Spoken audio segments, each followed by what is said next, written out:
way from Brooklyn, Football with the fellas. It's all about Big Blue. Here to take a look at a handful of players who I think are kind of on their last legs as far as their opportunity to show that they deserve to be on this team. My wife and I have really gotten into a show called Top Chef. In fact, she's been into it since season 1, and lately I've been into it as well.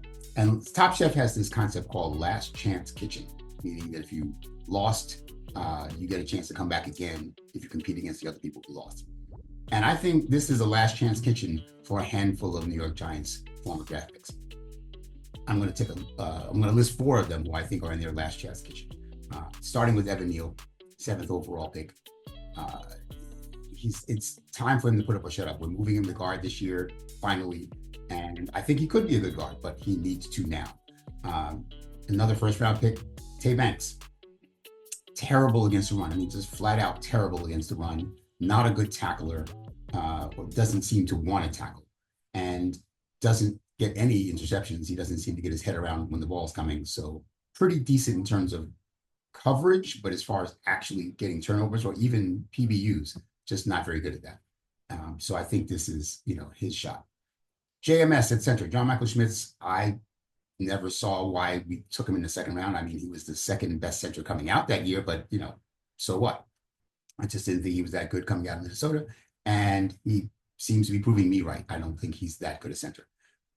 He is at best a slightly below average center, and I think we need more than that.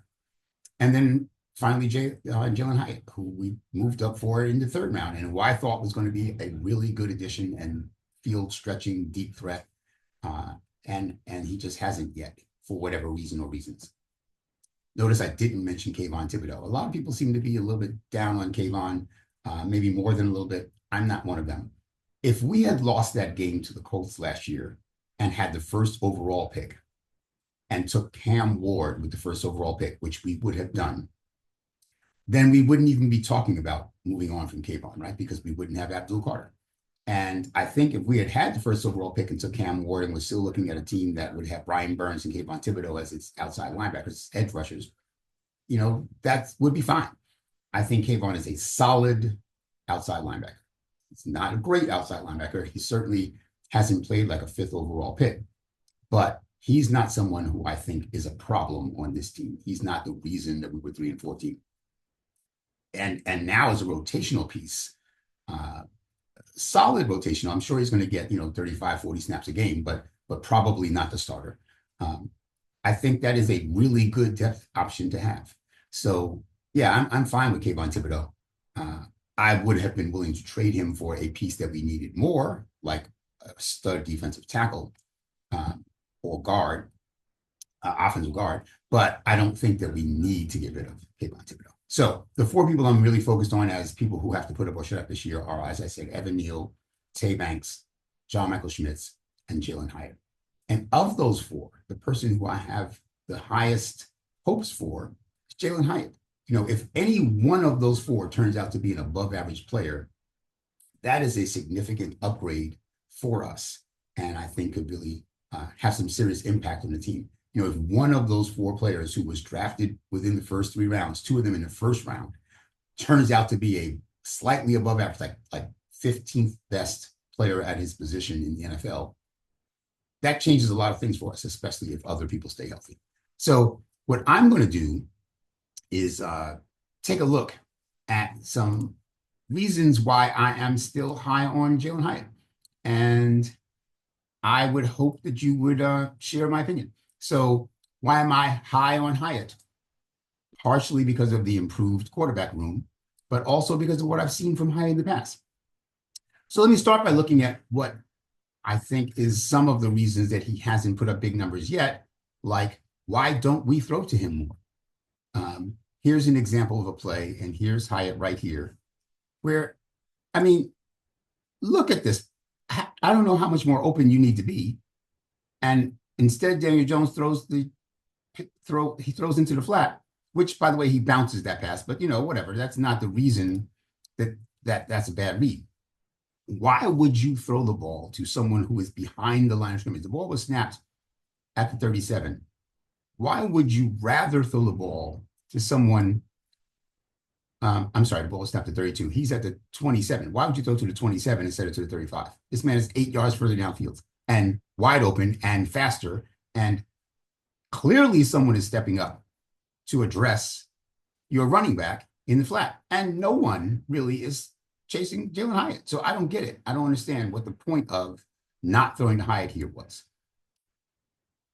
Here's another why not Hyatt option. There's Hyatt at the top of the screen. Now, in fairness, there was some pressure on Jones on this play. But again, you're an NFL quarterback. Yes, there's a little bit of pressure, but look at Hyatt. Look at him waving his arms like, dude, I'm kind of standing here by myself, getting lonely out here. I'm going to just let you know that I would be happy to get the ball if you would just look at me. So, yes, Daniel Jones is under a little bit of pressure. A little bit of pressure. That wasn't a terrible, like, jailbreak, but a little bit of pressure. But right now, no one is covering Hyatt. No one. He is standing at midfield with a huge cushion. This, for the NFL, is about as wide open as you get. There's at least 6 or 7 yards between him and anybody. And yes, Daniel Jones had to pull the ball down. But as you see, he gets away for a second. And Hyatt is waving his arms. He's like lonely. Throw the ball. But no, Daniel Jones doesn't throw the ball. And this is what happens. So again, another play where I'm saying, why not Hyatt? Here's a third why not Hyatt play. There's Hyatt. Hyatt is literally, it almost looks like Hyatt is covering Jermaine Pratt, the inside linebacker, right? It's like Hyatt is chasing Pratt. When in fact, if he could just stop and sit down, which I'm sure he would have if he saw the quarterback looking his way, he is wide open. This man, I don't know what he's doing. Like who else would you be covering if not Jalen Hyatt? But that's their problem, not ours. He even looks open, although this defensive back is crashing down on him. So I can see where you maybe didn't want to risk that throw. But really, you're rolling to your right. You called this play, right? So it's not like you have no idea where Hyatt's going to be. This is what you told Hyatt to do.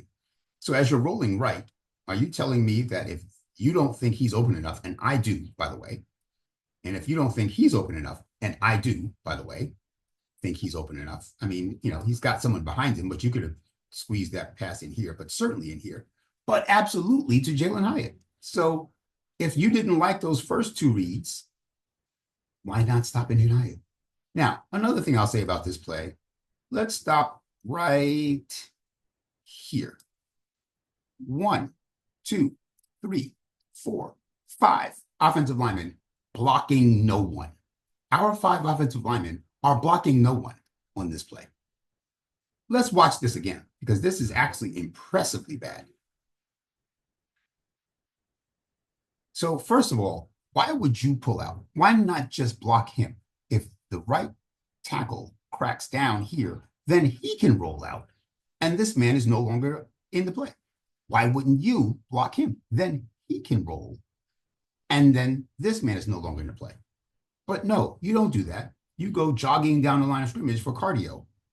And instead of actually blocking anyone, you don't. Now, in fairness, Andrew Thomas, and for some reason, Tyrone Tracy also are blocking him. I don't know why it took 2 people to block him. He's, first of all, far away from the play. And second of all, one of you couldn't just release, like the eligible receiver, Tyrone Tracy, couldn't just release.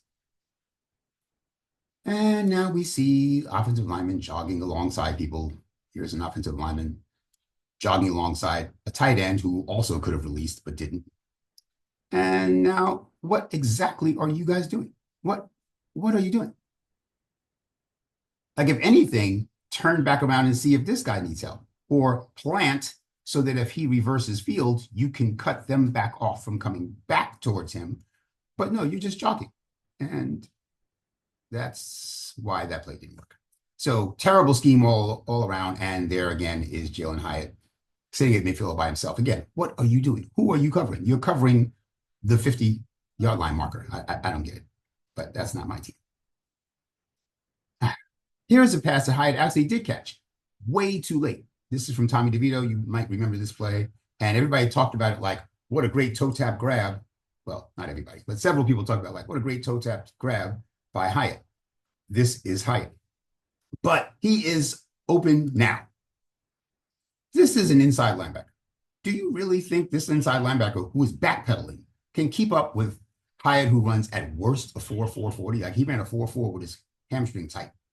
He's probably a low 4.3 40 guy, if not faster than that. Look at all the space, right? This receiver is clearing out and being chased by this cornerback. If you throw this ball now out here somewhere, Jalen Hyatt catches it, and who knows what he does with it. But no, you just wait. And you finally, when you see him behind the linebacker, like you weren't sure he was going to outrun this linebacker, like right now, you can't tell that Jalen Hyatt is going to outrun this linebacker to the 40. Like you couldn't have thrown this ball with anticipation saying, I'm pretty sure Jalen Hyatt is going to get there before him. Then you shouldn't be an NFL quarterback. But you wait until he's absolutely open, and now you throw it, and look where you throw it. Now, maybe that's because your arm isn't strong enough, but you threw it with touch. Look where Jalen Hyatt is. The ball's already in the air. Again, you stopped. You stopped. If he catches this ball here, he turns upfield and runs and maybe scores a touchdown. Certainly gets way more yardage. But look what he had to do because of where you put it.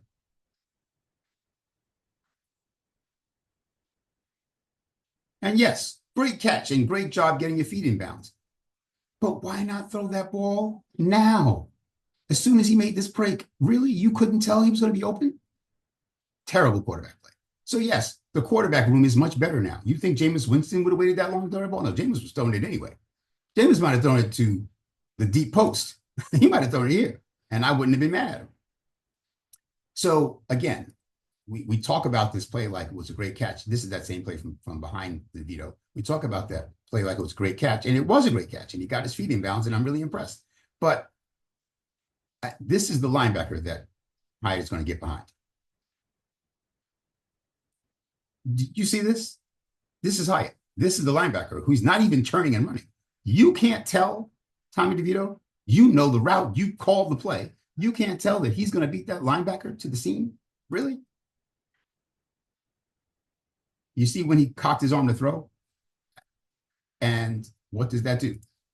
Look at all the space. He's got a blocker here. If he catches this ball now and turns it upfield, very good chance he scores. Very good chance he scores. But no, because the ball, because the ball doesn't come to him yet.